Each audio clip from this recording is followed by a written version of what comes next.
Welcome to Taught, the podcast.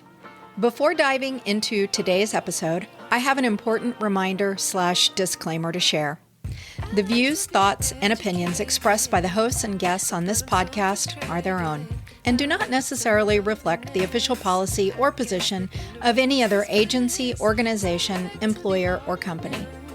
Content provided on this podcast is for informational and entertainment purposes only and should not be taken as professional advice. We encourage you to do your own research and consult with qualified professionals before making any decisions based on the information discussed in this or any other episode. Additionally, any opinions or statements made during the podcast are not intended to malign any religion, ethnic group, club, organization, company, or individual. Listener discretion is advised. Thank you for tuning in, and we hope you enjoy the show.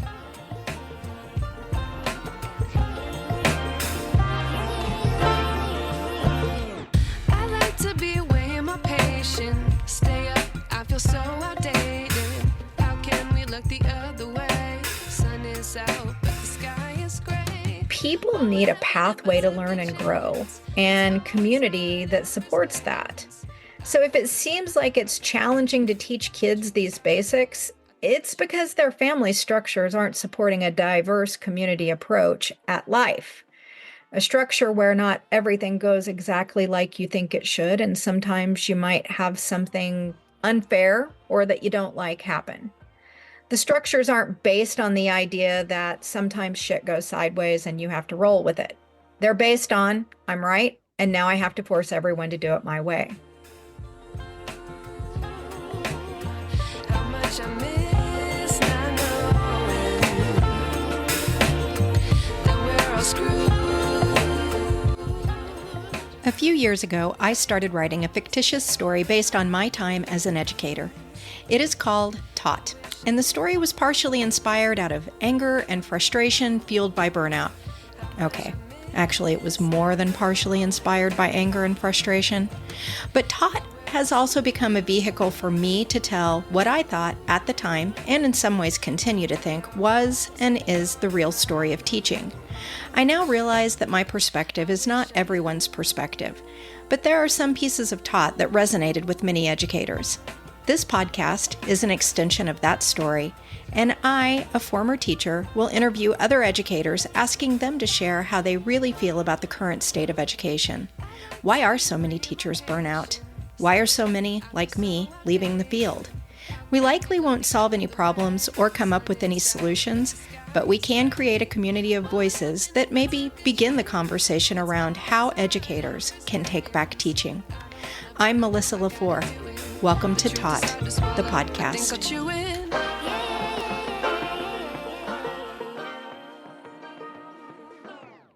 I like to be educated, but I'm so frustrated. Hey there, everybody. It's Melissa. And this week, Taught the podcast is going in a little bit different of a direction. Don't worry, I still have lots of teacher interviews to do, and I'm hoping that there will continue to be voices that want to be heard. But a couple of things have happened since I started this podcast. The first one is that my original vision of what I'm doing with the podcast and why I'm doing it has shifted itself. For those of you that don't know, I moved to Portugal a year ago. And if you listen to the podcast, you know this because I talk about it all the time. But the truth is, I was really struggling with reestablishing who I was after leaving my teaching career.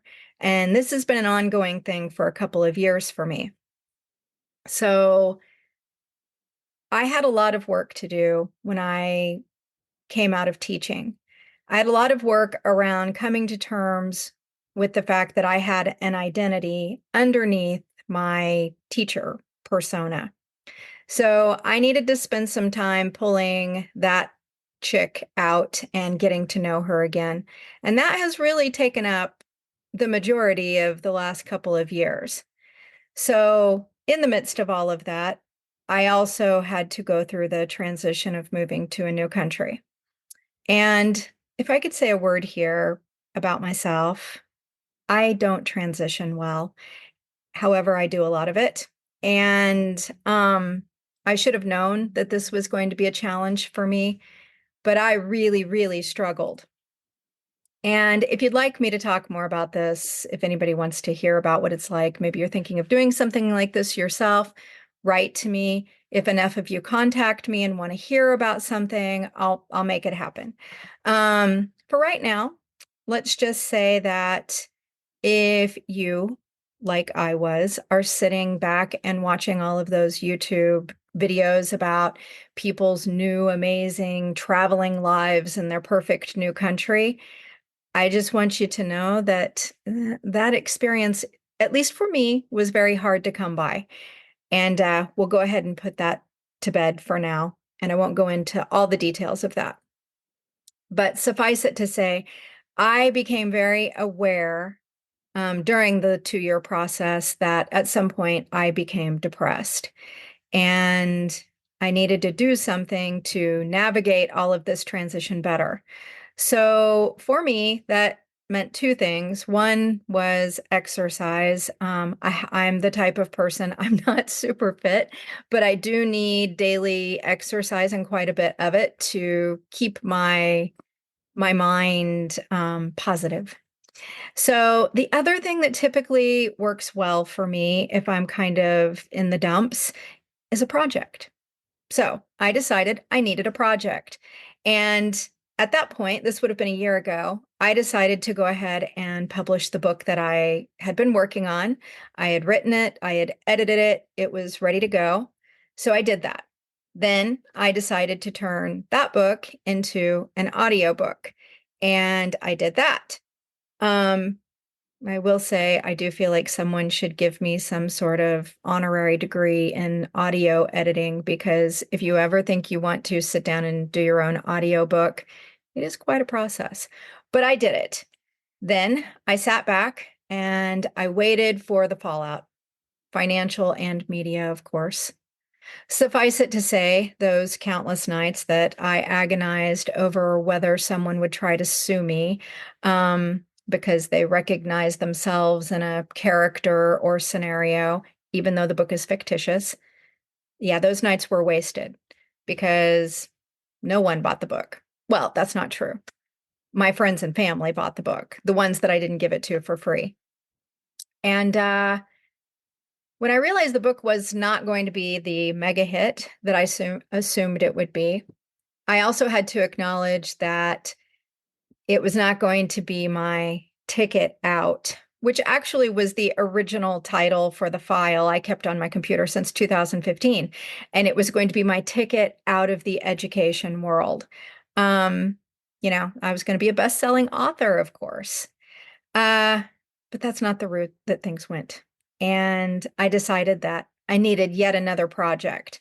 So here's the situation. This was 6 months later. So about 6 months ago, I was like, what other project I can do?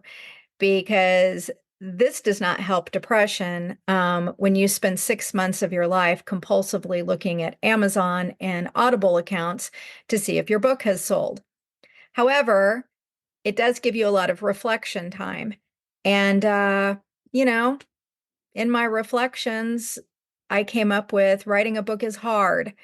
It's so hard that I don't know if I'll ever do another one. Reading that book out loud and recording yourself, also hard. Editing and audio editing, super hard. And apparently, I decided I like to do hard things.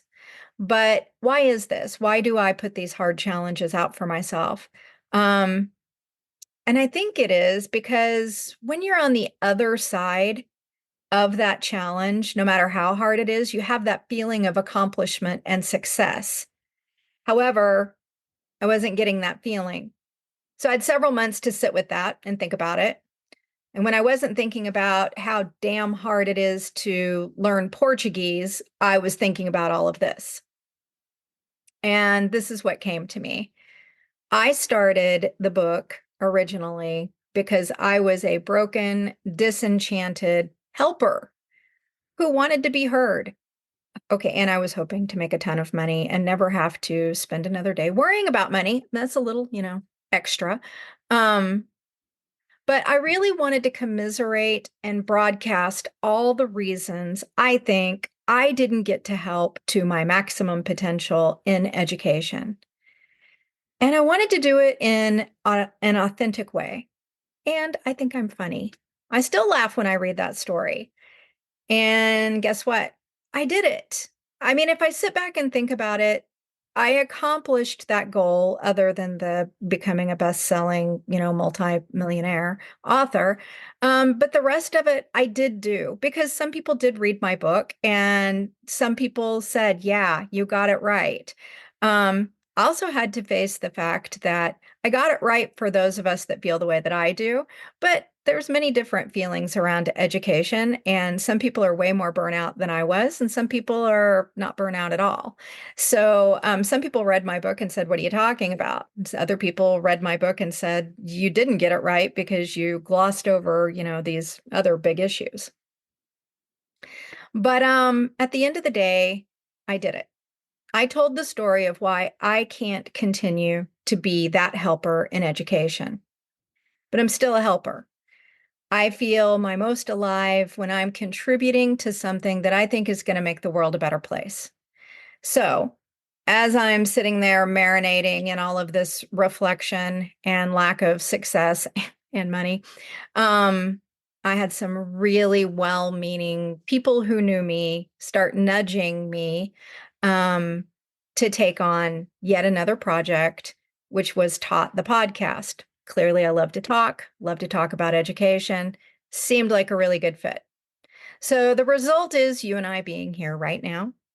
And as with most things in life, there were results in the process of doing this podcast. The podcast came out at the end of March. And so here we are mid-June as I'm recording.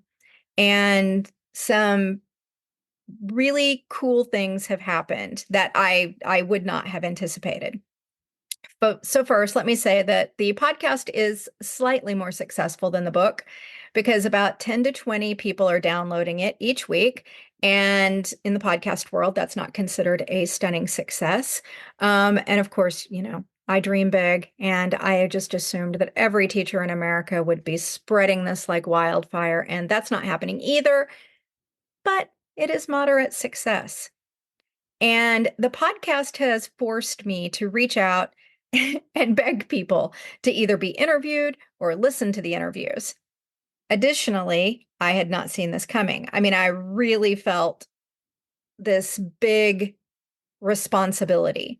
Um, and I really felt that it was on me to share the stories of the educators who were okay coming on the podcast and telling them because they were being so vulnerable. And in some cases, they were taking career risks to tell these stories. So I had some extra motivation to push the episodes and advertise the podcast and to continue that reaching out process. I didn't realize, I think, how responsible I would feel for making sure that these teachers were honored by doing this podcast. Um, and I got to be honest, I know nothing about advertising or promotion. I mean, I'm doing my best, but it's such a weird moment for me being I'm 53 now, I'll soon be 54.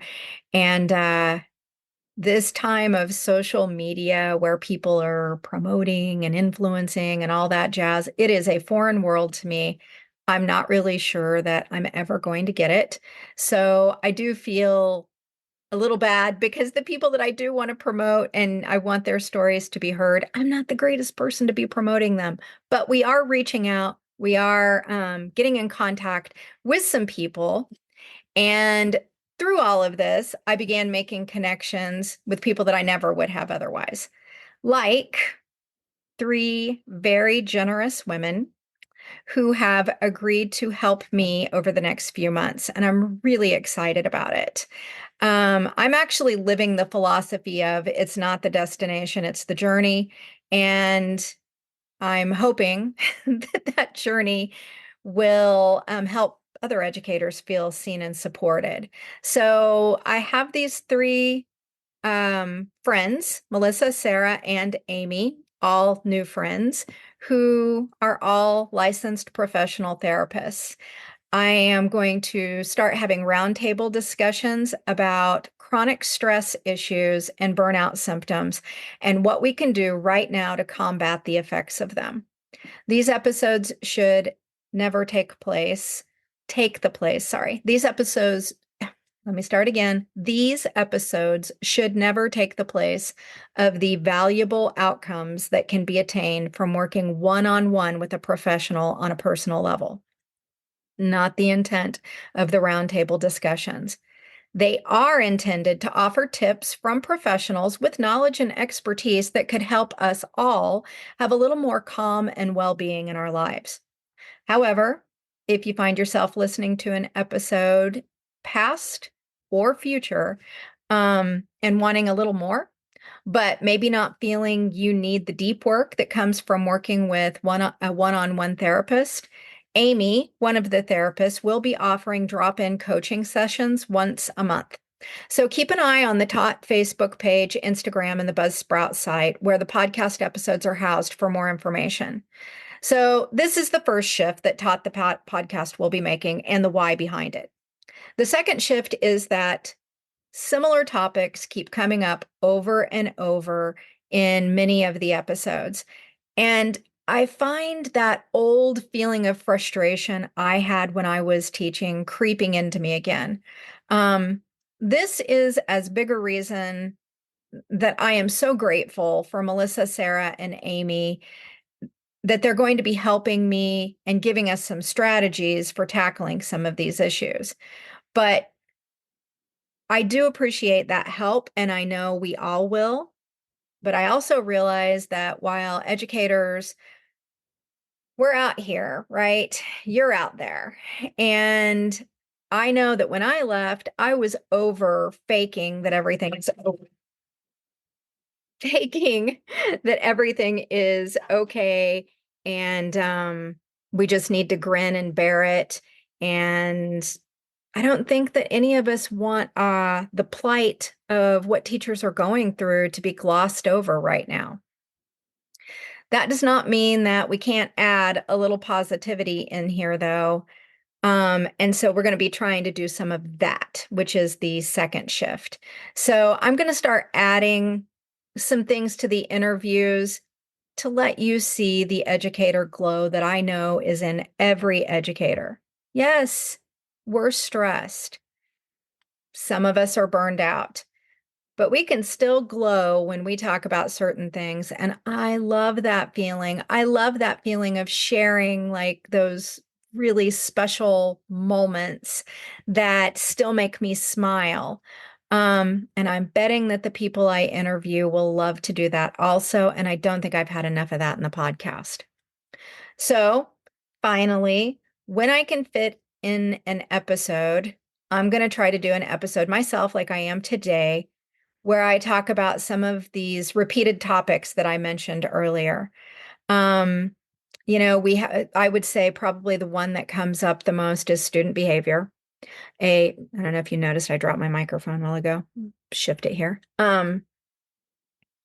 Student behavior, and then I would say, work-life balance is probably the second one.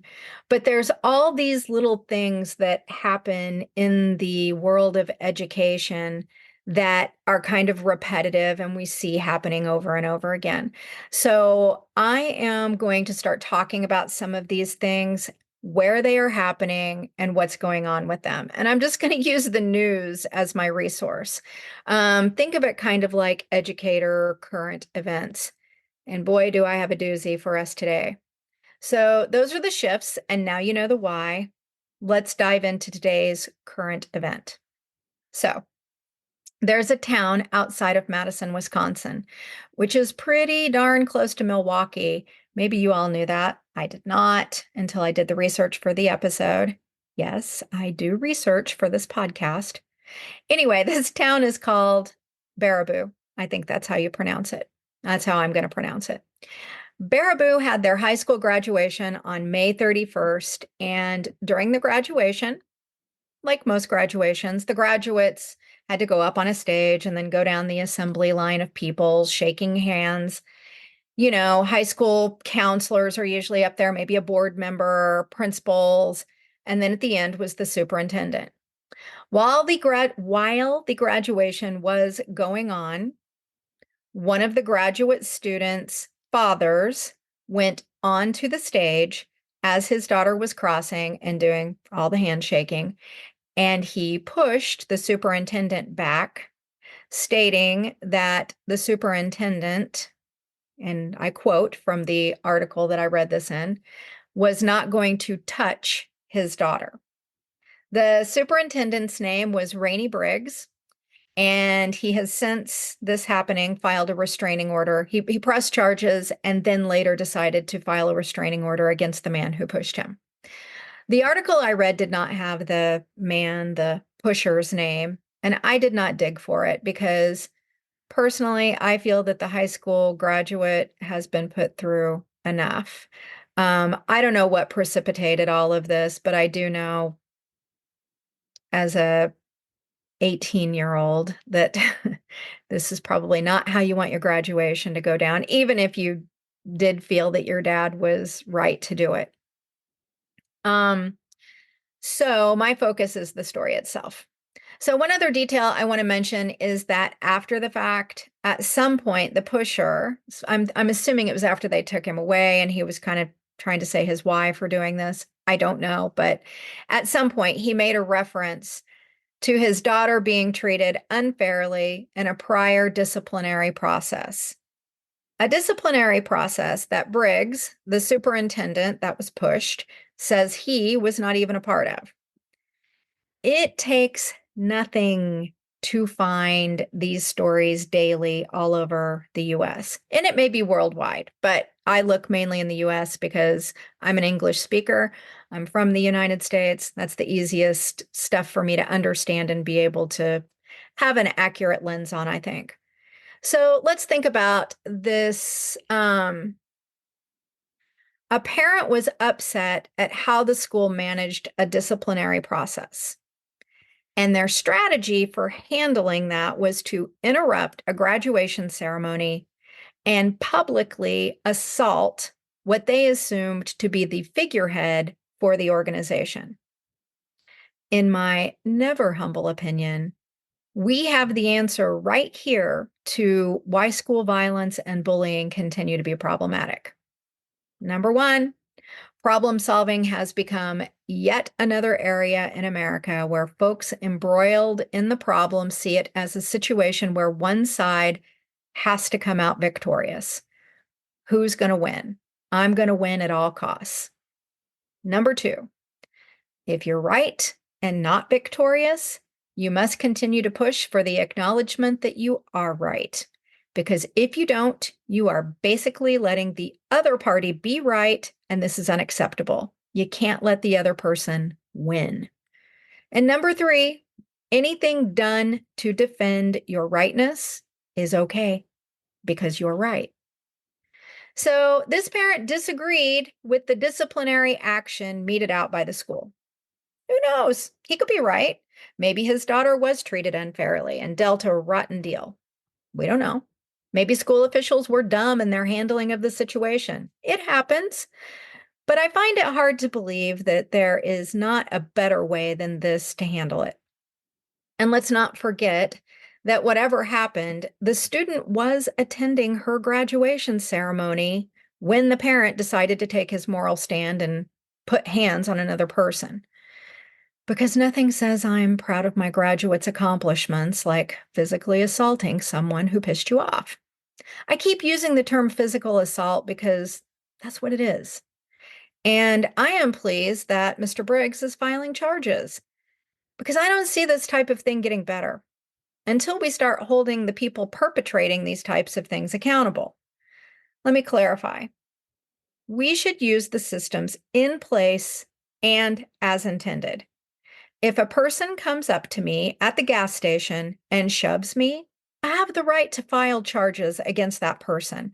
And they get whatever misdemeanor citation for that and some fine or court fee. I don't know. I've never had this happen. I've never filed charges against someone. But, I know there's a process where the police come, we write up a report, and something happens.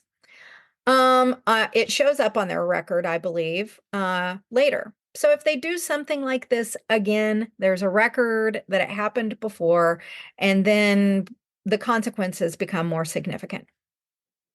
What I am not saying needs to happen is public humiliation, especially when we've got this 18-year-old just starting life, finishing up high school, moving on. She doesn't need to know that her dad lost his job or was kicked out of his church or whatever over this one error in judgment. I'm assuming, again, that it was one error. Maybe he has a whole history of this. I don't know. But I don't think that public humiliation and canceling people necessarily solves issues. Because all too often, when one of these things happen, that is the direction that the consequences go. People need a pathway to learn and grow and community that supports that. So if it seems like it's challenging to teach kids these basics, it's because their family structures aren't supporting a diverse community approach at life. A structure where not everything goes exactly like you think it should, and sometimes you might have something unfair or that you don't like happen. The structures aren't based on the idea that sometimes shit goes sideways and you have to roll with it. They're based on, I'm right, and now I have to force everyone to do it my way. That's not going to change until we start all working together systemically and community wise to say, we're going to help you get better by holding you accountable. My last year of teaching, I received a call and so I'm bringing it to the classroom now because we have in education, I think every teacher has a story where they have been bullied. And essentially, this guy went to physical assault, but I think most of us have had parents try to bully us. And so my last year of, well, I don't know if it was my last year of teaching, one of my last years of teaching, I received a call as I was packing up to go home for the day. And it was already past time for me to go home. And it was a parent, and she asked if I was still in my classroom. I was. And she said, good. She was coming to the school and she wanted me to wait until she got there. She even told me to make sure the door was unlocked so she could get in because many of our doors would be locked at that time of the day. So I said, fine, come on in. Love to talk to you. In the meantime, I called another teacher that I knew was close by, propped my door open because I could tell this lady was upset. I had no idea why she was upset, but I knew I didn't want to be in a room with a hostile parent by myself. I wanted the door open. I wanted someone else to know what was going on. So I covered my bases there. I welcomed her when she arrived, and then we sat down, and I was privileged to 10 minutes of her shouting and gesticulating. And I just sat there because my experience with this, I mean, I taught for 15 years. My experience is usually they kind of wear themselves out and then we can kind of get down to what the real issue is. So earlier that day during a test, I had asked her daughter to face forward rather than turning around for the umpteenth time to get into her backpack. The backpack was hanging on the back of her chair. And really, what was happening is I had done a new seating chart and inadvertently put the boy that this girl had a crush on behind her. And she was not a huge fan of what we were testing over to begin with, but she was a fan of the boy sitting behind her. And so, after I don't know how many warnings, I asked her to see me out in the hall. That way, I didn't have to continue to embarrass her by telling her to turn around. When we got out in the hall, my goodness, she had an attitude. And I just said, knock it off, or I'm gonna have to move you up by my desk. And I know that would embarrass you, but I need you to finish this test. So, this is what she told her mom. She told her mom that I yelled at her and embarrassed her in front of the class. And as a result, she knew that she had failed her test because she was so stressed out.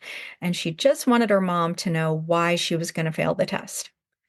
So, unfortunately, this parent had already displayed some signs of not having good regulation of her own emotions, and especially towards her daughter. So, she had already had an episode where she had gotten very publicly upset with her daughter over something I thought was nothing. But so I didn't want to say, your kiddo had a crush on the boy, but because that was just going to get this kiddo in lots of trouble. So she started coming down a little bit, and I started my step-by-step method for dealing with these issues. And so I explained the situation in the most simple way. During testing, students can't be doing other things. My intent was not to embarrass. I hate that this happened. And I apologized right then to the student and the parent because I did take her into the hall to avoid this. Um, but if she felt I embarrassed her before that, I just went ahead and apologized. And then I said, is there a better way to do this next time? So these are my steps. Step one, explain what happened with little to no blame or emotion, just the facts. Step two, I apologized if I see any merit in the claim. And step three, ask how to do it differently. What do they want me to do? Is it something I can do? Sometimes it is. In this particular case, it was an epic fail because this parent was still more escalated than I realized. And she just wouldn't hear any of it. She just wanted to yell. And I don't know what she would have done if I would have said, okay, this is what this is really about. She has a crush on this boy and she wanted to talk to the boy. I think the parent would have just exploded all over my classroom. So I moved to the next phase at this point and said, and I just picked up my phone and said, how about I just go ahead and call the administrator? I said their name. And you can have this conversation with them because I don't see us being able to resolve this here. And she had already had numerous conversations with my principal, so she didn't want to do that either. But that actually did help her get herself in check a little bit. And so then she kind of focused in on, I want to make sure this doesn't happen in the future. And so no matter what alternative I came up with, she argued with it and felt that it wasn't appropriate. So I pulled out a notepad and stated that in order to honor her values as a parent, I would from this point contact her if I had any discipline issues from the most minor, which was talking, and she could tell me how to proceed from there. What was the best number to reach her at? Because this could happen anytime during the school day. So, where would she like for me to call her? So, she didn't want this either. But I told her I insisted because my time was valuable and I should have already gone home. And if this plan wasn't going to work for her, then we needed to go back to meeting with my administrator. And I also mentioned, we've been doing this for 30 minutes and haven't made progress. So what would you like to do? So she stormed out, just left, slammed the door. And that was that. I never had another problem with her. So I guess that's the teacher equivalent of standing up to the bully. And it's so hard to do. And I do want to add, she was one of those gift giving parents, and that was the end of my gift receiving. So that was kind of a bummer. Have you ever had those parents that just like give you, gifts for everything? Except now she got gifts for all of that student's former teachers, but not me. So she had to win, right? This goes back to what I was saying. She was going to win no matter what. So, we're not going to get away from these families. I think it's going to continue to happen. But we do have to find ways to hold them accountable for their bad behavior and create environments where we can coexist without educators becoming the victims of bullying. It's unreasonable to expect that every family is going to love every educator or vice versa. But listen up, school districts. This is an area where teachers should be getting professional development training.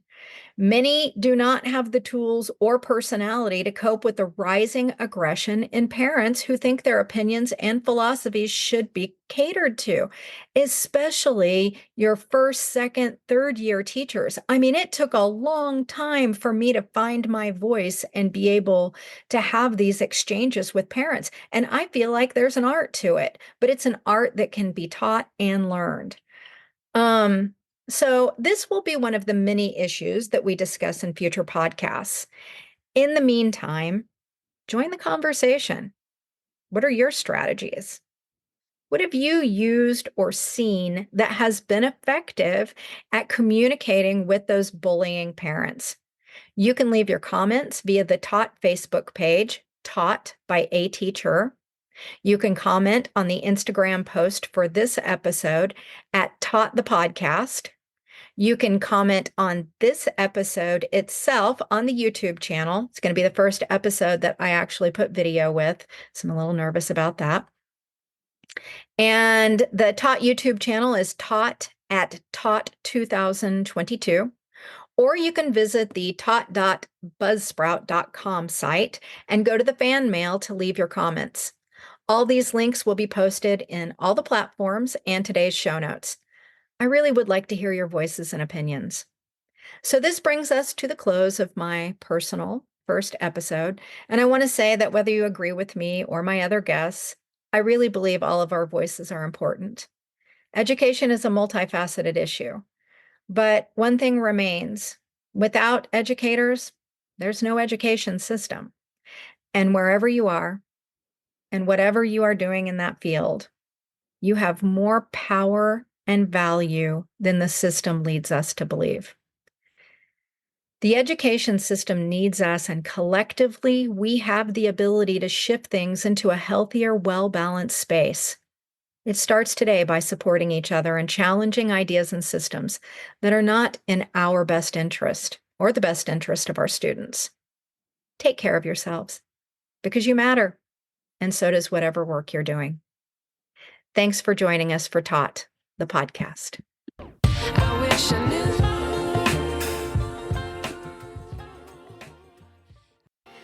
Today's episode was produced and edited by me. The theme music is by Otis McDonald featuring Joni Inez. But I'm so frustrated. If you know someone who might enjoy these conversations, please share the podcast episodes as much and as often as you can.